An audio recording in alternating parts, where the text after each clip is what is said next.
Today's guest is someone who truly embodies what it means to stay relevant, not just in clinical skills, but in how they integrate movement, mindset, and mentorship into everything they do. Lyndsay Budgell is a registered massage therapist, international kettlebell athlete with Team Canada, entrepreneur and athlete, Team Canada representative for kettlebell marathon sport, mindset coach with over 16 years of experience. But what makes Lyndsy's story even more compelling is how they blended the athletic background with a deep, evolving approach to manual therapy, moving beyond symptom relief into assessment-based treatment and holistic care. From building a thriving practice in Owen Sound to leading a team of RMTs to exploring the emotional and psychological layers behind physical tension, Lyndsay continues to push the boundaries of what it means to truly help people. In this conversation, we dive into their journey, how kettlebells shaped their clinical lens, the power of assessing outcomes in therapy, and why staying curious and strong is essential in this profession. Ladies and gentlemen, Lyndsay Budgell. Thanks for coming on, Lyndsay. Random clams, yeah. That's awesome. I'm not shitting on clams. Clams are good if they're great. Needed, but you got to make sure that and that they're taught properly. If I'm not happy, I don't want to be in the room, right? So then it's like, at some point I have to acknowledge that piece of like, am I happy doing this? So I want to ask one final question because I don't want to take up too much of your time. So looking at where you are now with your team, your training, and your evolving approach, what does staying relevant mean to you at this stage in your journey? Thanks for coming on, Lyndsay. Thank you so much. So let's start back into your evolution, your practice. Take us back to the beginning. How did you get first into kettlebell sport? And then how did you eventually move into massage therapy? Yeah, so, oh wow, there's a lot to go back to. But Coles notes it. Coles notes it. So my kettlebell journey started in 2010. I was kind of at like the precipice of a really bad life. Like I was in the most abusive relationship in my life, working really dead end jobs. I was kind of in between. So I had post-secondary. I originally went to school for policing. Mm-hmm. That never worked out. And it was just choices at that time. A friend invited me to go to a kettlebell fitness class. And I thought, what the heck, I'll just go and get her off my back about this. And it was specific only, like kettlebells only. That's all this coach used. So I went in, didn't know what I was in for. And when I came out of that class, I loved it. Like it was nothing that I had ever experienced before. And I'm an athlete. So sports and working out in the gym and with policing, you're always in the gym. So it's just like, it was nothing I had ever experienced before. I didn't feel broken afterward. Like, when you go and get that pump and then you're just sore for days. I didn't have that. And it just felt super inspiring. So I decided to just keep going back, once a week. And then it turned into twice a week. And before you know it, I was there 5 days a week. And I really used it as the escape, right? Like it was getting away from that life that I was in, that situation that I was in. And it just let me step out of my journey, I guess, my situation, and into something that was better for me. And so eventually I just started getting really involved in like the teaching process of kettlebells in general and kettlebell technique. I specifically now, like even my athletes will say, I'm very particular about technique and form, and I want everything to be sharp because it really matters when it comes down to like a competitive sense. But I've always just been a very big stickler for that. So eventually I was certified. I became a coach, kettlebell teacher, and actually taught at that studio. So it was called Make It Happen. Mm-hmm. So the name of the studio was also quite fitting for my situation. And so the owner of the studio was competing. So she had learned about kettlebell competitions in her travels in Australia. Yeah. She was now starting to compete. And one day I saw her and saw her doing, it was kettlebell work that we had kind of done, but just definitely more specific. And the competition bells, if you've seen them, they look very different. And yes. So I was like, all the pretty colors, but all the same size. And you got the 10-pound or 5-kilo kettlebell that looks like a 60. Yeah, exactly. Yeah. And they're like that just to standardize the lift, right? Like Yes, just to of make course. it even across the board. But yeah, so I noticed that, and I just had like a small thought of like, I could do that. And it was like, I'm going to do that one day, you know? Yeah. And then just talking to her, and there was actually a group of us that were like, we want to do this. Like, this looks really fun. And then she was happy to have like a team of people to travel with. And it was predominantly like US and Canadian competitions, but like we did that. So yeah, I started competing probably 2011, and then kind of just from there. So I've just been competing. There were times in my life that were a little less busy, right? So I was a little more into competitions, and then you kind of fade out when life gets busy and back in. So yeah, I'm back in now with kettlebell sport.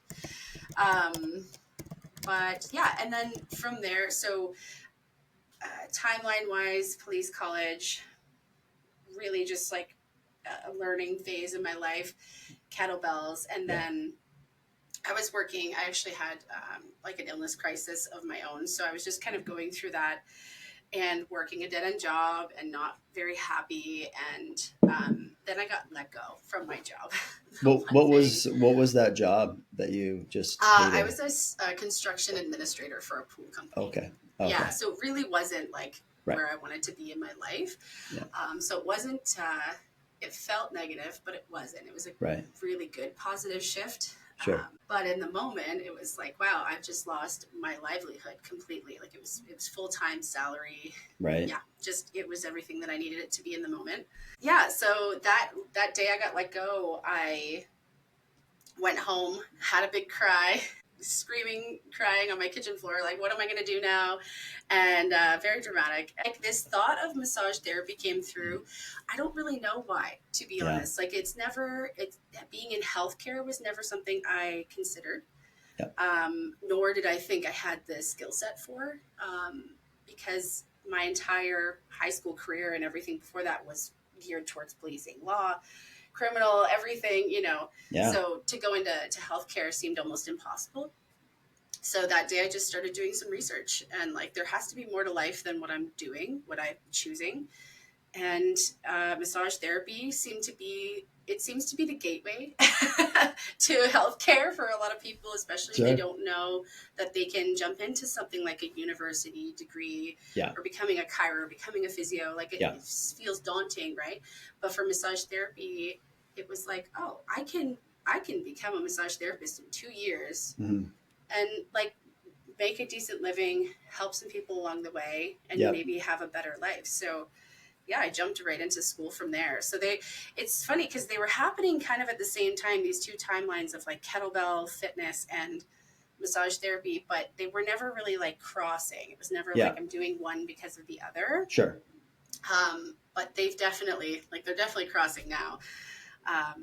So yeah, I really found that with massage therapy, like I said, I had no idea if I was going to be good at it. I had no idea what it was about. I just knew there were spas and you could massage people. Like that was my knowledge. So getting into school and like learning that you don't just learn how to like massage flow. You learn medical terminology. You learn like like every pathophys and orthopedic assessments, and like this is medical. Like it was it was such an eye-opening thing for me. So I was really fortunate to have a lot of instructors that have like not pushed, but allowed us the space to like figure our own stuff out where, you know, massage is not linear, just as healing is not linear, right? Like there's so many pieces. So yeah, I went from, you know, very incredibly hard time in my life, and as I made those changes and as I made those choices with both kettlebells and massage therapy, like things just started shifting, and it felt easy. It felt, you know, like I did work hard, but it's just like it didn't feel tortured at all. There's no resistance to it. We, you know, the longer we've been in business, my wife and we own a clinic, and we just opened our second one. We learned, early on, when you're trying to force a hire or trying to like make your model fit that person, it never works out, right? If there's resistance or there's like too much back and forth, we're like, you know what? Every relationship should not be hard in the beginning.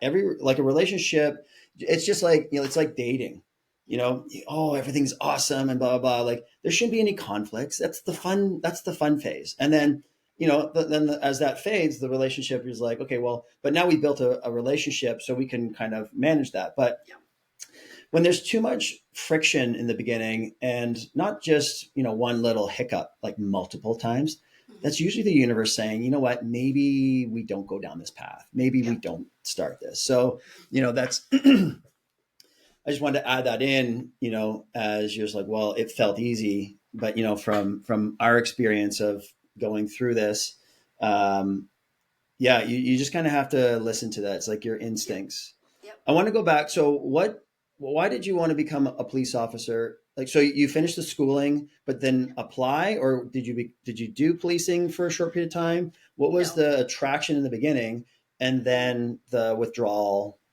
later? Yeah.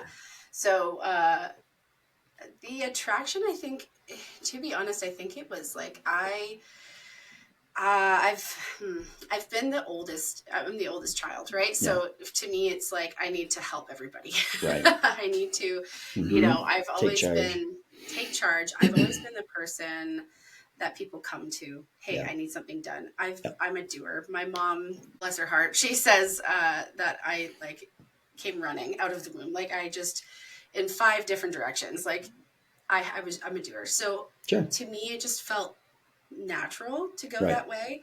I had I do also want to say I think the high schools were like farming at that time. They were really gearing everybody toward like emergency services and fire and paramedic. Yeah, it really felt like that because like in my graduating class, it felt like half of them were trying to be police officers. So I actually wasn't sure that I was going to go to college, and a teacher of mine in high school said, like if you don't try to even see where you're never going to know. So I applied for OSAP on the day it was closing. I applied for police college on the day it was closing. Like I really waited last minute, and then I got accepted, got OSAP, went to college, and it was like, oh, okay, I guess I'm going there. Sure. But yeah, I did complete it. So I have my diploma in police foundations, whatever that means. I have a lot of knowledge in law. And what does it do for me now? I'm not quite sure, but... Talk your way out of a ticket? Yeah. I'm really good at detecting lies. That I'll tell you. Oh, see? Yeah.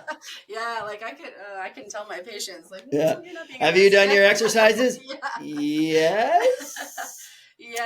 I think you're lying. I don't think you're being honest. Yeah.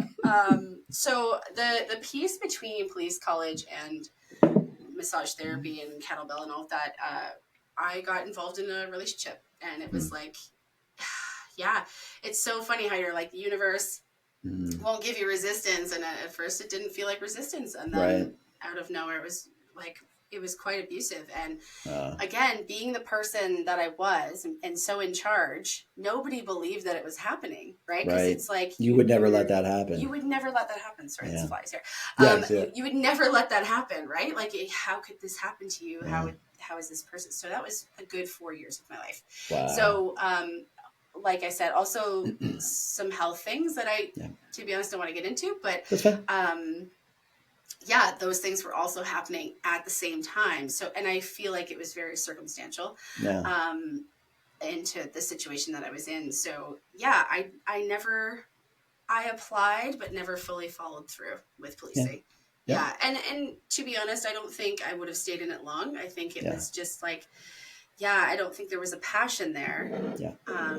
And again, when I jumped into massage therapy, I was like, I don't know what I'm going to do with this. You know what I mean? It's just going to be a paycheck. And then I actually got into it, and I was like, wow, I can actually help people. Like, there's a big thing here that I was missing before. Like, I didn't know enough about it, I guess. Yeah. Policing is a hard job, and it takes a unique individual that can take on that, what they see, what they experience. Like, I would never want to do that. And the shift work is another level of like, Yeah. I tell them, the police officer I work with, they're like, they do, 2 days, 2 nights, 4 off or something like that. I'm like, Mhm. you're like flying to China every Yeah. 48 hours and then coming back. And Like back. that's Yeah. your circadian rhythm. Like no wonder you're stressed, you're Yeah. gaining weight, everything Mhm. hurts. Like, yeah, like it's hard. Yeah. And, I commend those who do it and who are really good at it. Absolutely. Yeah, but And I know I I couldn't do it. And, and I know if there was ever like a child involved, oh yeah, I'm yeah. like, yeah, it would be bad. Agreed. Yeah, I really like that I'm in the position now that I can actually help those people as well. yeah, Right? yeah, Like I can that's help right. I really love. I have a lot of emergency services client base, and I'm so proud that I can like Hmm. treat them and just be that space for them to recover, to even just have like that hour or 45 minutes of just time to themselves. Like again, not that my massage treatment style is like relaxing in any way, but for them it's relief, right? Yeah, And that's massive to me. It yeah, makes me feel really good. Yeah. yeah. I mean, when you work on the body, emotions get trapped. Whether they get trapped in specific tissues, they're in the mind, but muscles hang on to tension. There's reduced blood flow, and all of a sudden you release something, and people can have a visceral emotional response to Absolutely. whatever treatment. All of a sudden you release that tension in that part of the body, and all of a sudden an emotion comes out of Yeah. that because maybe they stored it there. Mhm. But that's part of the working on the mind through the body, Yeah. and that's where we can shine as manual therapists. So can you explain to the audience? So kettlebell sport. Now Yeah. there's, from my understanding, I've seen kettlebell sport where it's like a lot of juggling and tricks, Yes. and Agreed. and then it's like lifting heavy weight, almost like powerlifting type of thing. Yes. Yeah. I'm assuming that you're more in the strength type of kettlebell sport. Is that Yeah. correct? Yes. So Okay. I started my journey. So there's quite a few things. So kettlebell Yeah. juggling is its own Yes. sport. And it's wild. Like if you've seen it, they amaze me. I'll Like juggle it. Like I can do a back, I can do a front. I'll yeah, use just a regular kettlebell, but I'm right. like, I'm not throwing it over my head to catch Oh it. Like I don't yeah, need to knock myself out. yeah. They're amazing. And It I is fangirl every time I watch. I'm yeah. just like in awe of their ability. Yeah. So that's its own sport. Okay. And I don't know the ins and out of it enough to Sure. elaborate more than that. But Yeah. so there's like the powerlifting Hmm. side of kettlebell sport. Yeah. So Girevoy sport. So a Girovic is a Hmm. kettlebeller, right? Like you're a Yes. Yeah. kettlebell Russian. competitor. Yeah, Yes. Russian. Yeah. So we call it GS. So Yep. it's Girevoy sport. Yep. They are 5 and 10 minute sets. So you're competing for that time frame with a weight of Hmm. whatever you choose. You're competing in your body weight category Yep. and age category as Okay. well. So there are different ages. So you're competing against those people in your category specifically. And then there are different movements. So like jerk, snatch, Yep. clean and jerk, which is a long cycle, half snatch. Like there's so many things. So the challenge with GS lifting is if you're doing single bell work, Yep. so say I'm doing a single bell snatch, I get one hand switch. So I have to snatch as many times as I can on one hand Right. in that 10 minutes, and Okay. then I get to switch. So like that's Gotcha. your rest. You don't get to put that kettlebell down. No. You have a number of reps that you need to complete in order to receive a rank. So Yeah. there's rankings. And then at competitions, you'll get, gold, silver, bronze, that kind of Okay. thing for highest reps. Yep. They sometimes have like a best coefficient lift. So if you've done a couple events, they'll put your things together and Yep. you'll get an award for that. So that's GS. That's where I started. Yeah. And I actually lifted in GS sport for probably, like 10 years I lifted Okay. GS sport, maybe longer. Yeah, specifically in long cycles, so the clean and jerk movement. I've only recently switched to kettlebell marathon sport, so Okay. a little bit different beast. It is it is so I'm sorry, doing the half marathon, but there is full marathon as well. So I'm competing for 30 minutes at a time Okay. in one movement. So my specific movement right now is snatch. Swing snatch. It's a swing snatch Yeah. always, yeah. So Yeah. with these With momentum, the momentum. kettlebells Yeah. and momentum, yeah. It's If it always momentum. Okay. stops, that's when it becomes the issue. Yeah. Right. So yeah, with half marathon, 30-minute snatch. I get to switch hands as many times as I want. That Okay. was the sell for me. I'm like, Sure, oh, yeah. change hands and it's for me. You're like, it's a break. No problem. I can do 30 minutes. No problem. What weight do you work with? Currently, so in May, I competed with 16 kilograms 16 in kilos, the snatch. Yeah. And then this May, I'll be competing with 20 or 22. 20, I'm not sure okay. yet. Yeah, we'll see where I am in my training. But right. It'll be that. Yeah. So this past May, I placed third, and that was my very first half marathon snatch. Okay. Prior to that, I was doing long cycles, so the clean and jerk as well for 30 minutes. But my goal 2026 will be a full marathon snatch in Scotland. Which is 60 minutes? 60-minute snatch. Wow. Yeah. It's crazy. Like, again, I feel like I'm so new at this again. Yeah. Because I've switched that to that marathon style. Yeah. Yeah. And I should mention, like, with GS and the 10-minute sets, if you put the kettlebell down, your time stops, but your reps still count. In half marathon and marathon, if that kettlebell touches the ground, you're disqualified. Ooh. So, yeah, and I disqualified myself in one event this past May. Yeah. At 30 seconds in. The bell just hit my hand and it bounced off and it flew away. And I was so disappointed. And then someone else, I don't remember which country she was from, 27 minutes in, and she dropped the kettlebell. Nothing counts. And it's, so that is the challenge of that. You got to complete the time. You have to complete the 30 minutes. Yeah. Right. Yeah. So they're fun. Oh. Yeah. I mean, working with kettlebells, I discovered them 2007, and I got a hold of a couple of videos, and Brett Jones, from RKC at that time, now Strong First with Pavel. And, I saw him with a great cook video. I was like, oh, kettlebells, like, these look awesome. And I started playing with those, and I started realizing, I'm like, oh, like, these are super restorative. And from mobility to strength, timing, bracing, breathing, movement efficiency, propulsion, all of that stuff. And when I trained for my RKC, one of the conditioning, so we had to do a snatch test, 5-minute snatch test, 100 reps in 5 minutes. And for my weight class is 24 kilos.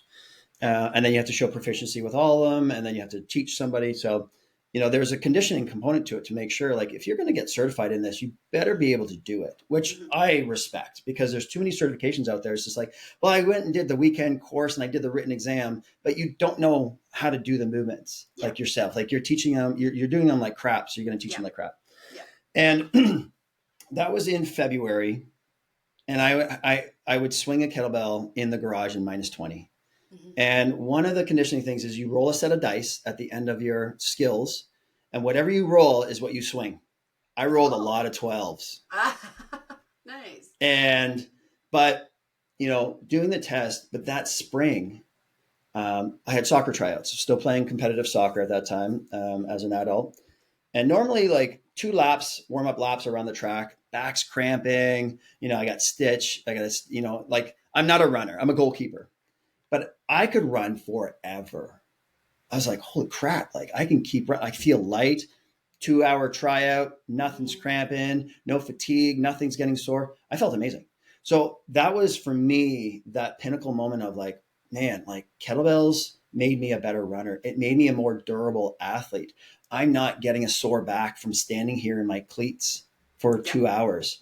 It was magic. Yeah. And that was for me, like, like, these are in every single workout for everybody, regardless. And you can scale them up and down, which is awesome.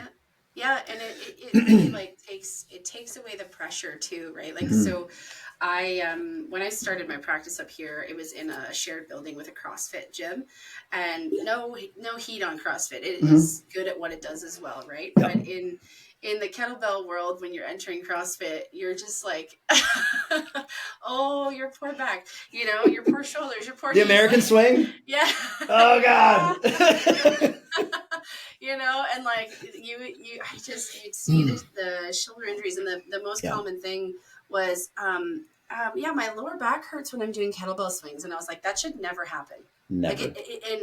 in all of the swings that I've done, and I've done, I want to say at this point, millions of swings. Like Oh yeah. I have swung kettlebells so many times. I have never had lower back issue. Feels better after. Feels better after because I've braced everything properly. Yeah. But I've had the education on how to do that, Yes. right? So it was like it was like my personal mission to like help all of these CrossFitters, Yep. help their form and like Do it better, so you go do a CrossFit, better. You don't get hurt doing the CrossFit. Yes. Yes, and even CrossFit does a lot of like like stagnant movement, right? So like a lot of like dead clean, dead snatch, that kind of thing. No, no movement, no swings. So even you could still brace though in those movements, and that was the piece that was missing. Is nobody was saying, okay, like you have to activate your core, like you have to turn this stuff on. So it was just, it was definitely a different experience, like walking into that and being like, oh, you can do more with kettlebells. Like, tell me more about this, and it was fun to just explore that. How do you get your massage therapy clients the buy-in to, I mean, it's one thing to be like, hey, I need you to do these exercises to maintain what we've just done from a manual therapy perspective. How do you get them to be like, hey, you know what would be better for you is let's go do some kettlebells, like either work with you or in a class. I'm not sure if you do classes or small groups, or is it just one-on-one? I was doing that with the studio, but not having the studio space. I don't do that. But it to me, they were doing it because I do it. Yeah. Do you know what I mean? Like I'm not quiet about it. Everybody knows that that I am this person. And then being on Team Canada too, like people are like, ooh, she knows things. And it's like, so I think I'm being taken a little bit more seriously because I am an active athlete in it. Yes. I'm not just sitting there being like, okay, you have to do these things and then not actually doing them myself. But it's easy to get somebody to do kettlebell work because it doesn't cause like that, like 2-3 day soreness, right? It can, like you can get what you need from a kettlebell, but sure.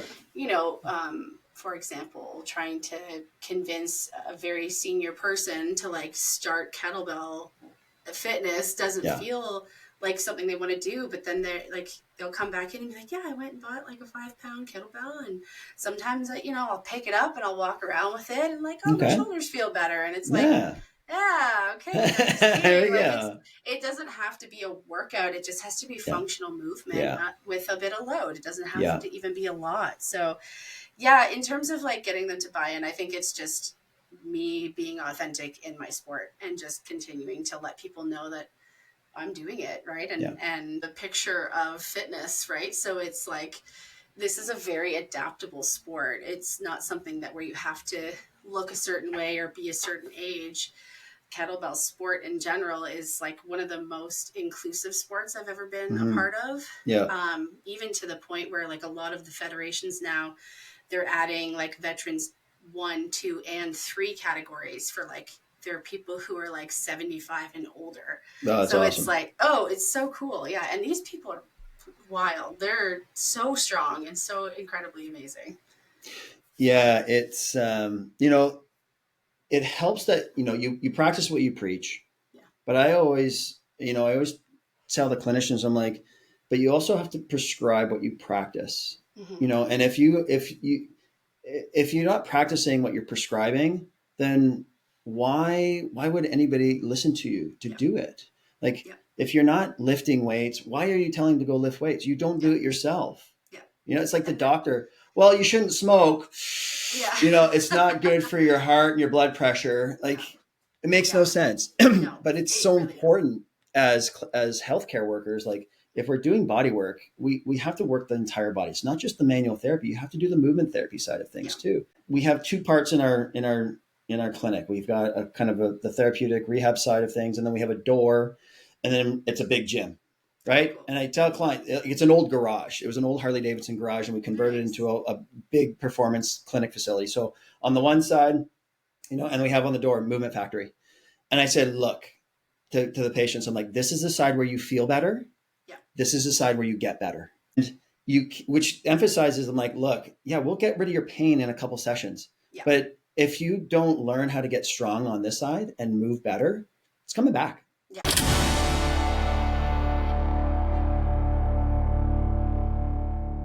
I want to take a quick break from today's episode to share something I believe every rehab and performance professional should know about. For years, I saw too many clients go through the same cycle: short-term fixes, temporary relief, and then the same issues coming back again. That's why I built the Advanced Movement Therapist certification. It's not just another course. It's a system that helps you identify the real cause of a client's pain, give them results that actually last, and stand out in a crowded industry. You'll get practical tools and strategies that you can take straight into your sessions so you can help people get better faster. If you're ready to become the go-to clinician in your community, head to amtcertified.ca to learn more. That's amtcertified.ca. Your clients will thank you.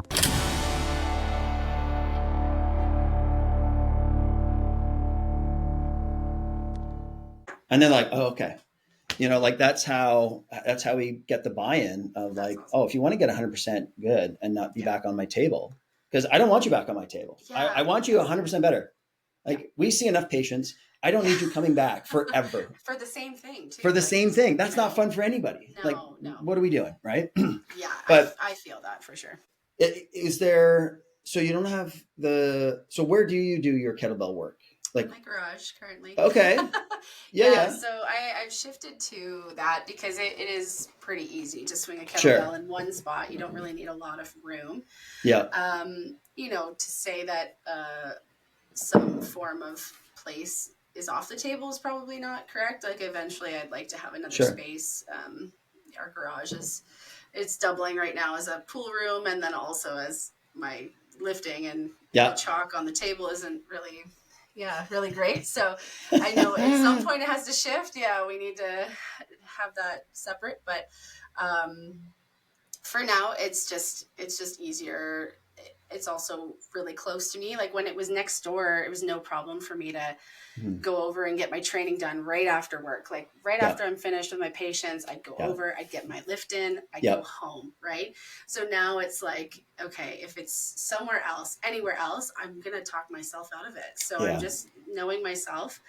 It's in my garage right now. I actually have my athletes. So I do coach my own lifting athletes just kind of online through programming. And then we meet a couple times a month or a week, whatever. And they'll either come to my garage or I'll go to their house, or some of them are in Ottawa. So it's it's an online Zoom thing, but it's customizable that way. So it was an easy shift. But I'd like to do a little more on the sport side. The fitness is fun and beautiful and has really big value. But I think my value in the sport is coaching athletes and giving them their own kind of sport journey. So workshops in terms of technique workshops and those kind of things would be interesting to do and host locally. So just stuff like that, working through. But my garage. How do you feel, had you not discovered the athlete side in you with kettlebells, how do you feel like your practice would have been as a massage therapist if you didn't start on that side to have that perspective of the athlete, understanding the importance of being strong, and then moving into the massage therapy? How do you feel that might have changed or been different for you had you not gone that route first before becoming a massage therapist? Yeah, it definitely, it would have changed things in terms of, how would it have changed things? So I think being athletic in general is just a good standpoint. So I don't have to treat an athlete to know what somebody is feeling in terms of muscle imbalance, right? But as an athlete, when they're talking to me about their sore back or whatever, I know exactly which muscles those are, because I feel them on my body. Yeah. When they're sore, when they're tired, or when they're weak. So if I didn't have any athletic background in training, I can't see, to be honest, that I would have been maybe as passionate about helping people, and I think it would have just turned into that, I'm going to go and work for a company or a spa or something and just make a paycheck, right? Whereas now, yeah, it's definitely influenced that whole piece of like, we need to figure out what the root cause is versus, I'm just going to treat this and then you're going to come back in 2 weeks or 3 weeks and then I'm going to treat it again and you're going to feel great. And then, so now I'm determined, like, okay, I'm going to teach you why this is happening. I'm going to treat it. You're going to feel it, and then from there, you're going to take the information that I give you, your home care, and you're going to do it. And if you're not active in that, then it's not all on me. I'm doing the pieces, but with my athletic background, I can almost exactly show them how to activate it as well, because I know exactly how it feels on myself when I activate it. So then I can ask them those questions in that moment to just be like, do you feel that here? Is it pinching here? What do you feel? I think before, if I didn't have that, I wouldn't know. Like it just, the knowledge wouldn't be there. Yeah. I like the saying from Wim Hof, feeling is understanding. Yeah. And, you can, if you read something in a book, you're regurgitating, but you don't truly understand it because you haven't experienced it yourself. Yes. And as athletes will have a greater level of intuition and awareness of themselves, and they've troubleshooted a bunch of things.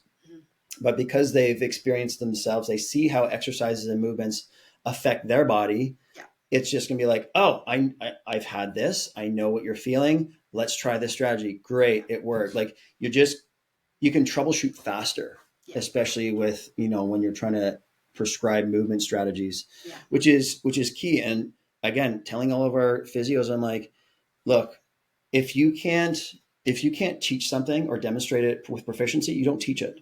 Yes. Because, we've got balance beams in our gym. I'm like, if you're doing a front rack carry on across the balance beam and you fall off and now you expect your patient to do that, do you think they're going to have confidence that the injured person can do it instead of no?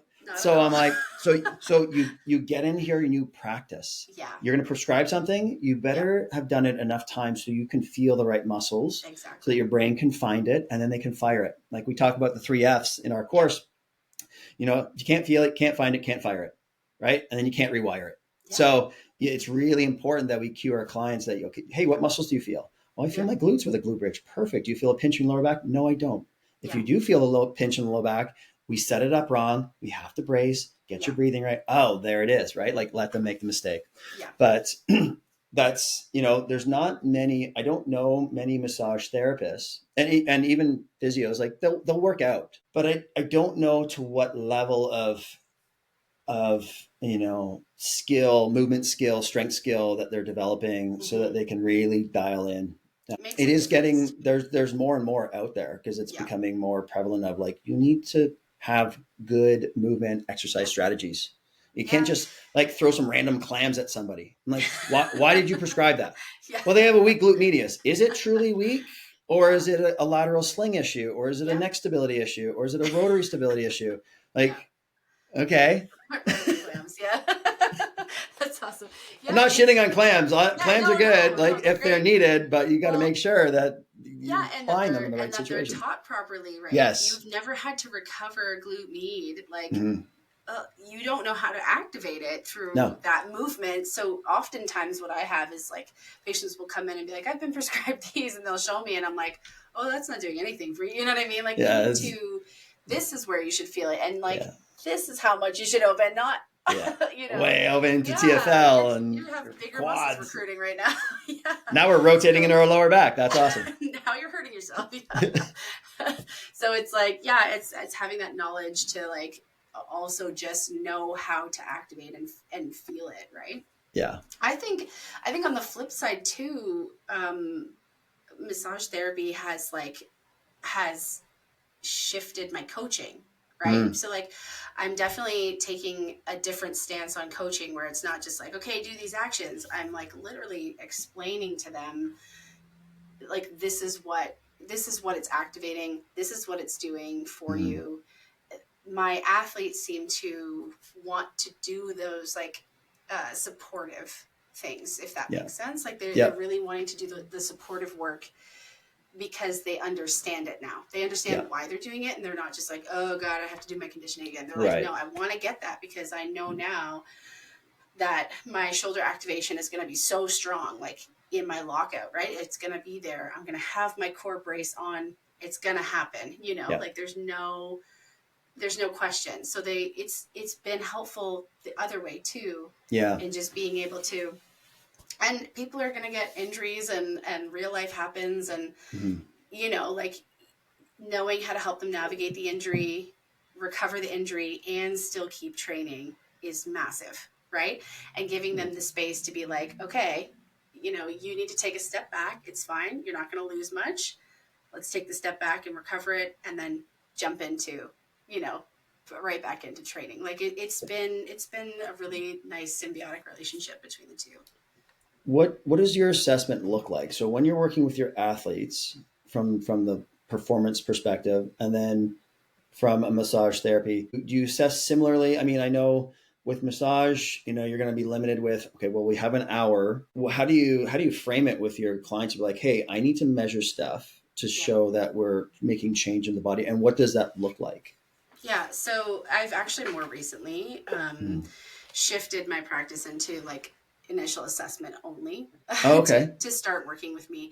So it's been 9 years of me trying to get the buy-in, you know, and some people do, they come to me, they know who I am, they know what I can do for massage therapy. They've been referred to me. That's what they want. So there's no need to buy in, but a lot of what I'm finding is the resistance with the patients who didn't really care for that before. Right. So what I require now is if you're a new patient with me or haven't been with me in the last 7 months, I require initial assessment, or you're welcome to book with another RMT. Like that's okay. Yeah. And it's not me working out of ego. It's me working out of that space of, I want time to measure things. I want time to show you progress. I want time to show you what I do. Yeah. And if you don't want that, if you do just want a relaxation and you do just want a massage flow, there's benefit to that too, but that's just not what I would like to do. Yeah. So I actually give myself a 45-minute appointment with people to talk and to assess. And we create a treatment plan. Yep. Sometimes, like, my assessment is partly done on the table as well, right? Sure. So I go through my orthopedic assessments. We talk about their treatment goals, their plan. And then if I feel like I need to have more feedback from tissue or just tension in general, I'll say, okay, shorts and a t-shirt, jump on the table or jump under the sheets, whatever. I'm gonna assess. It's gonna feel kind of like a treatment, but it's not me massaging. It's just me assessing. Yeah. And I'll work through I'll see where the fascial tension patterns are. We'll see imbalances. We'll see, you know, things like that. And then I'll say to them, okay, this is the plan. Yep. This is what I'd like you to book. I want you to book ahead too. I don't want you to think about it. I want you to do it. Right now with my schedule, it's like, okay, when we can get you in, this is when we're going to start, you know, or I give them the option, like, here's the treatment plan. Yeah. We have 6, soon to be 7 RMTs. Like, take this and go to one of them. And they're a professional as well. They can get you through this as well. And I trust all of them. I work with all of them. Yep. I use them all for my own recovery, you know, so it's an easy sell that way. But so I require that. So I do go through full orthopedic assessment. Okay. That was actually like one of the things in school that really piqued my interest. Like, we can do this. Like that felt foreign to me because it's like, I thought we just massaged people. But that was the one thing that was like, this is exploratory. This is educational. Yeah. This is going to not only show me the progress, because I need that. Right. Yeah. I need to believe that I'm doing something worthwhile. But it's also going to be a measurement tool to show them like you're actually achieving something too by sticking to a treatment plan that works for you and that actually has an outcome. We want to get you to a spot where you, like you said, you don't need me, you know, and you want to come in now and enjoy your massage, and maybe you feel comfortable going to a different RMT for that, and that's fine. But I've just recently switched to that. Not that I didn't do that before, but like I said, there were select patients that would not would not want it. And I'd say that like, okay, we're going to do a bit of assessment. And they'd be like, no. Right. It's like, oh, okay. So we're just going to do a general treatment. Yep. Just full body. And it's like, yeah, that stuff doesn't make me happy anymore. Yeah. And if I'm not happy, I don't want to be in the room. Right. So then it's like, at some point I have to acknowledge that piece of like, am I happy doing this, or can we find a common ground where we're both happy? So, it's in the beginning, you're just like, oh, I don't want to lose clients, but you'll, by holding that integrity, by holding that standard of like, this is what I do, like, this is how I treat, you're going to find the clients that want that.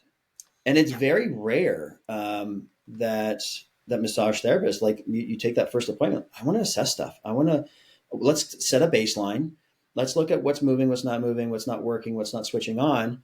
And then when we start applying the resets, the manual therapy, the treatment, we're going to measure change. And so we can show that, yes, changes are happening. It's not just, you feel good overall, but you're moving better. These muscles switch back on. Some of your nerve tension's gone, right? And then, but that just solidifies what you're doing and validates what you're doing. Yeah. And the only way to validate what we do as clinicians is you have to have an assessment in the beginning to set a baseline, and then you have to reassess later to show if changes have been made.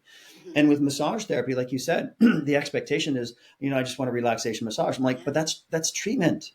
Like, what are we treating? You have got tension in your lower back. Why? Why is that there? Yeah. Is it tight hip flexors? Is it a weak foot? Is it neural tension from your neck? Like, let's assess why that's there. Because one of the things I tell my clients, I'm like, muscles are dumb. They're only doing what the brain tells them to do. It's often to protect, stabilize, or compensate. That's exactly it. And if we're just releasing muscles and needling muscles, and they feel better in the moment, it's going to come back because we didn't take care of the why. Yeah. Diagnosis is easy. Yeah. Diagnosis is easy. Yeah. You do a history, you do a couple tests, you're like, oh, I know what tissue's affected. I know what grade of a tear, if I need to refer on. But why it got there is a totally different story. And it's always different for everybody else. You can have 10 people with a supraspinatus, grade 2 partial thickness tear, 10 completely different reasons. All different, yeah.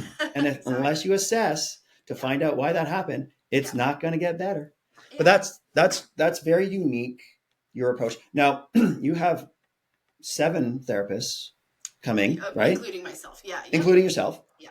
Do you have them assess as well as you do? Like, do you have a set system that you can use as a training tool to pass down? How do you kind of take your methodology of how you're being successful? Because if you've got a big waiting list, you're doing something right. Mm-hmm. You're creating change. Yeah. Right. So you want to replicate yourself without replicating yourself, but at least have that lens to look through to show that, hey, look, what I'm doing is working, and it's worked for many, many people. Yeah. And if you do this, I'm not telling you how to treat, but at least assess, set a baseline, and show what you're doing is working, you're going to get busier. Yeah. It's not something I have ever thought about teaching. Does that make sense? Like, I know that it is teachable, but for me taking the patient load that I had and then also running the business, it just seemed almost impossible to be like, now I have to teach people. So I'm actually in that phase now of like, this is where these initial assessments give me space, because I can sit and do that stuff with my patients. I have my treatments, I have my treatment days, then I have my office days. But now what I'm finding is I have space to create a program, right? Like, how do I get what's in here on paper so that I can start talking to people about it? I think the biggest piece for me is I've been really fortunate to work with RMTs who have a similar mindset. Yeah. So they come in, and actually, like, one specifically, she was like, I'm working here. Like, I wasn't even hiring at a time. She was like, I want to work here. I want to work here. I'm coming here. I've looked at other places, but I want to work here. She's like, that's right awesome. Here when? Yeah. Yep. And it was just like, okay. She saw what I was doing and who I had working with me, and it was just like, okay, she wants to, and she is again, she's got a massive wait list, and her approach is very similar to mine. And the thought process behind all of these people is they all want recovery for their patients. They're not Sure. looking to just, to do these general things Yeah. and go home and have a paycheck. Like, they're actually wanting to create change for their patients and their patient base. So I think that's first and foremost. Can we teach that, or is that something that we have, right? I don't know. That's kind of what I would like to find out, right? Like, can I teach this mindset? Right. And I think we can. Yes. It just has to be, people have to be willing. And it kind of goes with that whole piece of like, you need to get buy-in from the client, but you also need to get buy-in, like as an RMT, you need to believe that that mindset is going to create change, and that you can measure that change and see that change. And that's what keeps reinforcing that belief. And that's what keeps reinforcing, I want to keep treating this way. And I want to be firm on that boundary because I've seen the change that it can do. Right. Yeah. So do I have a process right now? No. Conversation, that it's literally just been like, we'll meet once. It's been less lately, but we'll meet usually once a month and just kind of sit around, have lunch, chat about things, trends that have been coming through the clinic. And, specifically, like I had a patient, this is the struggle. I'm finding that I can't do this. So then we'll go through, like, did you do this assessment? Have we tested that? So it has been just kind of talking with colleagues has been it. And it's, like I said, it's been easy because they have the same mindset. They want to resolve things. For the new guys coming in, which recently I've had quite a few of them. And the next one to come in, she's also new and fresh out of school. It's just talking them through confidence, I think, is like just having confidence in your ability and talking them through the piece of like, you're not going to be for everybody, your treatment style is going to be for the people who need you, and those people will naturally find you. You just have to be very confident in that. So creating mindset, I guess, is my strategy, but how I'm teaching that I'm still figuring out. And, listening to you talk about that was me 8 years ago. Where, I was the bottleneck of the company, and everyone was like, we want to see Tom. But I have these other great clinicians. And the problem is, as much as they shadowed what I did and I talked about what I did, it wasn't replicable because they didn't have the repetition. They didn't have the structure in the organization of how I went through the system up here. So then I created what is now the advanced movement therapist certification, and it's orthopedic assessment. It's how to communicate, get that history, how to look at and analyze posture. What does it mean? How to look at global movements, neurological scan. Like, it's an entire algorithm and everything we do is an algorithm. Like, we go through our process and then we hit these forks in the road and you're like, okay, I'm now the assessment's showing me to go this way. And, from the problem of how do we create consistency across clinicians and operationalize results? Now that it's polished, it's an online course and now it's a training manual. I'm like, hey, everybody coming into this clinic, movement coach, massage therapist, chiro, physio, it doesn't matter. Everyone goes through the AMT. It just shows you how to organize what you already have a little bit better, look for root cause, and then deploy whatever tools you have to treat at the right spot. And it's removed so much repetition that I need to do. And then we just refine with mentorship and practice the hands-on. But it created an other layer of systems that, because we have front desk training, we have admin training, we have, all these other training systems and manuals. And then we didn't have something standardized just for across clinicians, just so everybody speaks the same language. And that's where I see you, like, trying to get this down onto paper, which takes a ton of time.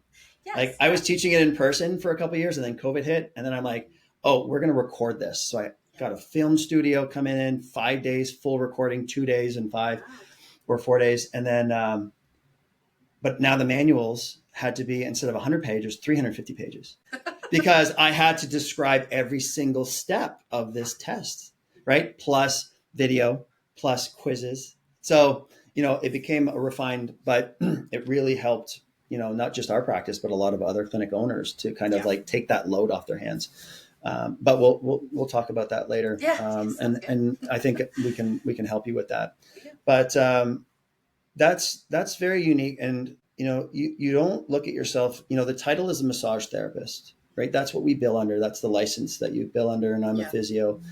But what's fun about our professions is we can do so many different things, and we can skin the cat 100 different ways, which makes it, more fun, because then we can kind of continue to build, but, Yeah. having that framework and knowledge.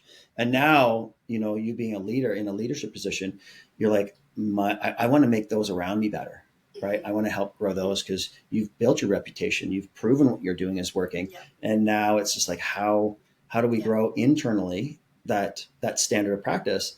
But then, you sound a lot like myself. I'm like, well, how do we grow outside as a practice too? Like, standardize it to be better across the profession, which is another level. And I'm not saying, like, I'm not trying to put that pressure on you, but no. Listening to you talk, like, you could be that game changer for sure, which would be awesome to see. Yeah, it would be nice to see, like, for me, it's not about trying to be better than, it's trying to, as the profession, right, level up. And definitely, like, if one guy has a way to level up, it should be shared, right? So that we can all do it at the same time. Yeah.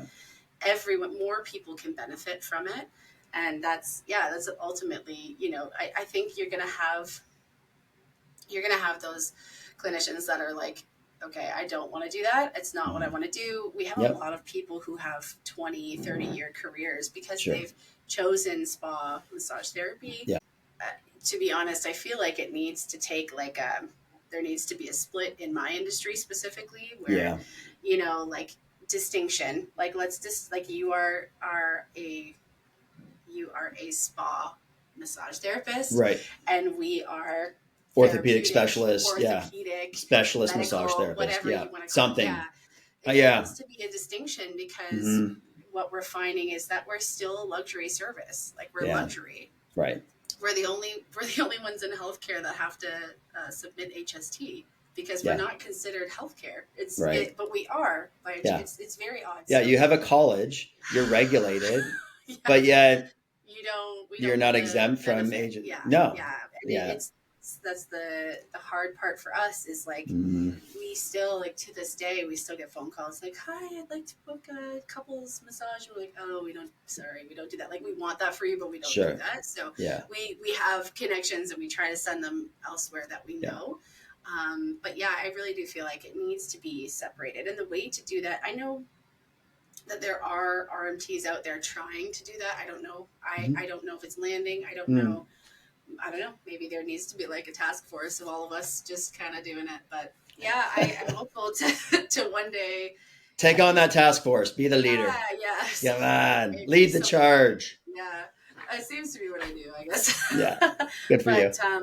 I think being able to teach people, I think at minimum my technique is it's so funny, because I have lots of patients who use all of the RMTs here in the clinic, and they always come back to me once in a while, and they're like, yeah, it's just not your technique. And I'm like, yeah, but it's their technique. Like, it's still good. And they're like, it's still good. It's still great, but it's just not you. So I'm like, how do I teach that? And also the other stuff.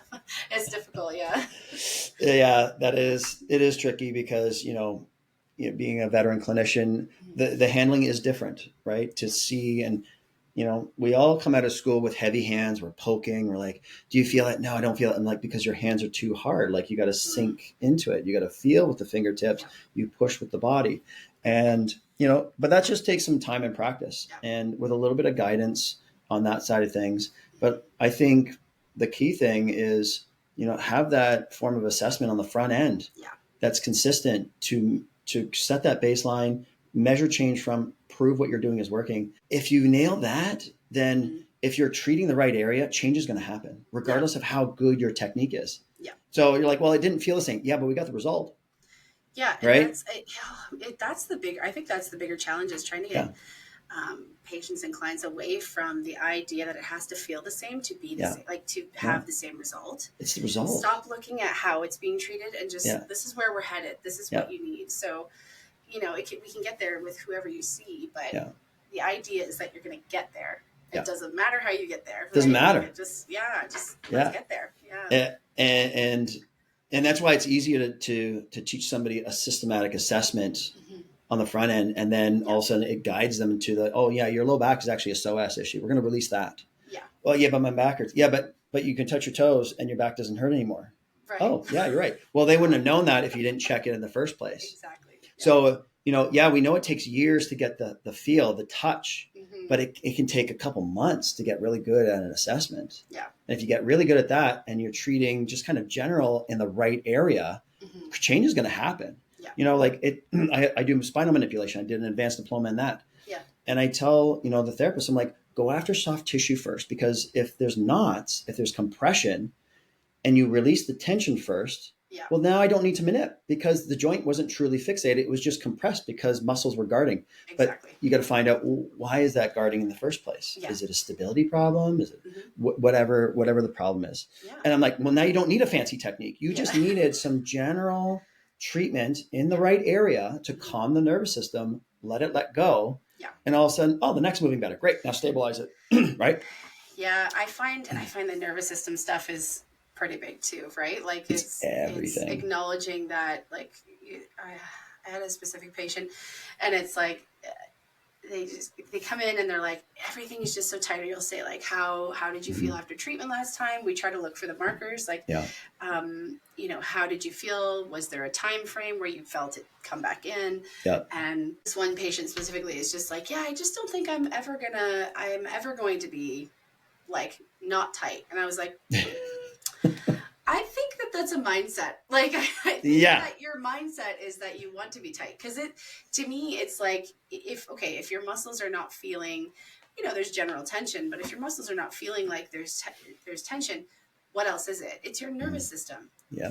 I think that, and even saying that to patients, like, let's step away from the muscle stuff for a minute. When was the last time you took a moment to yourself? When was the last time you did some breath work? When was the last time you went inward a little bit and just was like, am I okay? Those things matter. Yes. And if you're not checking in on those things, you're not checking in on yourself, you're just allowing it to be tight. You're coming and expecting me to work a miracle of some kind for you. And then every time you come in, it's the same thing. I'm still tight. I'm still tight. I'm still tight. And it's like, okay, so there's like another piece to that as well, that we really, as practitioners, we really need to be aware of for our patients. And that can come in the assessment, right? And just that whole conversation. Yeah. Like, it's awesome how you're approaching this. I love it. It's great. So I want to ask one final question because I don't want to take up too much of your time. So looking at where you are now with your team, your training, and your evolving approach, what does staying relevant mean to you at this stage in your journey? I think honoring myself. Staying relevant is staying authentic and true to the type of work that I want to help people achieve. And I think that being constant is going to spark the change for patients who are seeking it, right? So just staying relevant and honoring my happiness, honoring my passion. If it's not making me happy, then let's shift, right? Let's take that. How can I shift it so that I enjoy what I do, but then I'm also seeing change? And then just having conversations around it. How can we make this different? How can we make it more positive? I think just being authentic and continuing to do what I do, regardless of what everyone else is doing. There, you could jump into so many things of just being like, oh, that person's doing this and that person's doing that, so I'm just going to do all the things. But I think just being a master of one, right? Like, I think just being that really good at what you do and being totally dedicated to that is how you stay relevant, because you can't be for everyone. You can't do everything for everyone all the time. You can try. I've tried it. Trust me, it burns out. It's terrible, but you can master the one thing that you want to be known for and just go for it. And that is how you'll be relevant, because nobody else is going to be able to do that. It's the same with injury. You're going to have 500 of the same injuries, but they're all created differently. You could have 500 RMTs that treat similarly to me, but it's never going to be the same. So it's just staying authentic to that. And that's how I stay relevant. That's great. Ladies and gentlemen, Lyndsay Budgell. Where can people find you? Oh boy. Okay. So I'm in Owen Sound. My clinic is called Total Recovery, Massage Therapy and Wellness. You can jump into my wait list if you'd like to work with me, or any of the RMTs here in the clinic. Yeah. You can, you can find me. I just launched my mindset coaching website. So sacredmomentum.ca. Awesome. Instagram. You can find me, the True North Kettlebell Club. Yeah, I'm kind of everywhere. So. Perfect. Yeah. Well, we'll put that in the show notes. So anybody who wants to see you in person for some treatment, some training, or even just online coaching, we'll get that out to everybody. But I appreciate your time. I appreciate you. Thank you for coming on. Thank you so much for having me. All right, we'll talk soon. Thanks for listening to this episode of Staying Relevant. If you enjoyed it, check out the AMT certification at amtcertified.ca, where we help clinicians and coaches get better results faster. Don't forget to subscribe for more episodes and share this with a coach, clinician, or athlete who needs to hear it. Until next time, keep learning, keep growing, and keep staying relevant.